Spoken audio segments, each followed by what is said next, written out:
The men of the lake town Esgaroth were mostly indoors, but a few were walking on the quays watching the stars shine out from the smooth patches of the lake as they opened in the sky. From their town, the lonely mountain was mostly screened by the low hills at the far end of the lake, through a gap in which the running river came down from the north. Only its high peak could they see in clear weather. Now it was lost and gone, blotted in the dark. Suddenly it flickered back to view. A brief glow touched it and faded. "Look," said one. "The lights again. Last night the watchmen saw them start and fade from midnight until dawn. Something is happening up there. Perhaps the king under the mountain is forging gold." "Which king?" said a grim voice. "As like as not it is the dragon." "Oh, you were always foreboding gloomy things," said the others. "Think of something cheerful." Suddenly a great light appeared in the low place in the hills, and the northern end of the lake turned golden. "The king beneath the mountain," they shouted. "His wealth is like the sun. The river is running gold from the mountain." There was tremendous excitement, but the grim-faced fellow ran hot-foot to the master. Bard was his name. "The dragon is coming, or I am a fool," he cried. "Cut the bridges! To arms! To arms!" The warning trumpets were sounded. The cheering stopped, and joy was turned to dread. So it was that the dragon did not find them quite unprepared. Now they could see him as a spark of fire rushing towards them and growing even huger and more bright.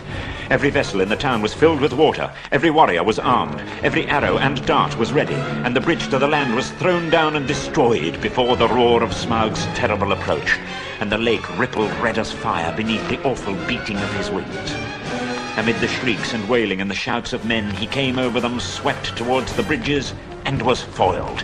The bridge was gone, and his enemies were on an island in deep water.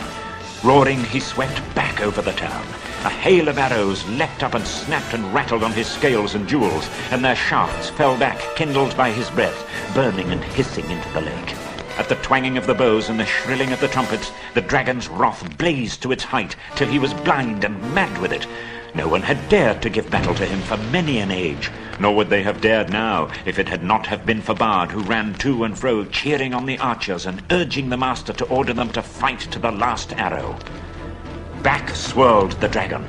A sweep of his tail, and the roof of the great house crumbled and smashed down. Flames unquenchable sprang high into the night. Another swoop, and another house, and then another sprang afire and fell, and still no arrow hindered Smaug or hurt him more than a fly from the marshes. Weapons were flung down. There was mourning and weeping, where but a little time ago the old songs of mirth to come had been sung about the dwarves. Now men cursed their names. The master himself was turning to his great gilded boat, hoping to row away in the confusion and save himself. Soon all the town would be deserted and burned down to the surface of the lake. That was the dragon's hope. They could all get into boats for all he cared. Let them try to get their land and he would be ready. He was enjoying the sport of town baiting more than he had enjoyed anything for years. But there was still a company of archers that held their ground among the burning houses. Their captain was Bard, grim-voiced and grim-faced. He was a descendant in the long line of Girion, Lord of Dale, whose wife and child had escaped down the running river from the ruin long ago. Now he shot with a great yew bow, till all his arrows but one were spent. He bent his bow for the last time. Suddenly, out of the dark, something fluttered to his shoulder. He started, but it was only an old thrush. Unafraid, it perched by his ear, and it brought him news. "Wait. Wait. The moon is rising. Look for the hollow of the left breast as he flies and turns above you." Then Bard drew his bowstring to his ear. The dragon was circling back, flying low, and as he came, the moon rose above the eastern shore and silvered his great wings. "Arrow," said the bowman.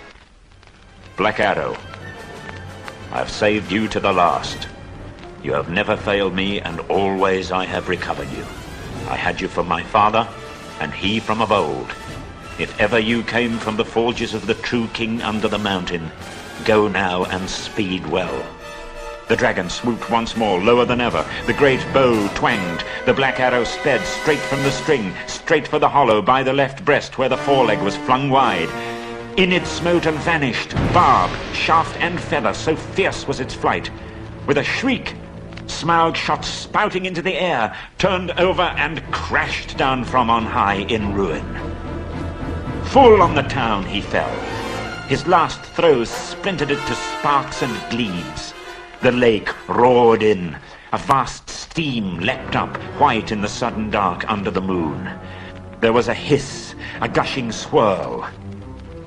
Then silence. And that was the end of Smaug and Esgaroth.